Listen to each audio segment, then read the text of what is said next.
Social media پر جھوٹا پروپیگنڈے کے الزامات پر مزید 11 ملزمان کو جے آئی ٹی نے آج طلبی کے نوٹس جاری کر دیے ہیں۔ مزید جان لیتے ہیں ڈان نیوز کے نمائندے طاہر شیرانی سے۔ طاہر بتائیے گا، مزید 11 ملزمان کو طلب کر لیا جے آئی ٹی نے؟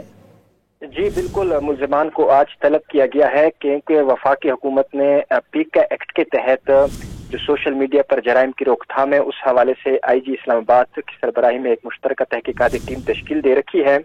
ان جے ٹی کی جانب سے جو نوٹسز جاری کیے گئے ہیں اس کے اوپر آج طلب کیا گیا ہے ملزمان کو۔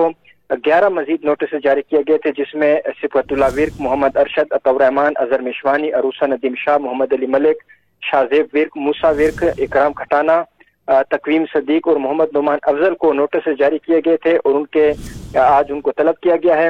ملزمان پر سوشل میڈیا پر جھوٹے پروپیگنڈے کے ذریعے پاکستان میں انتشار پھیلانے کے الزامات ہیں۔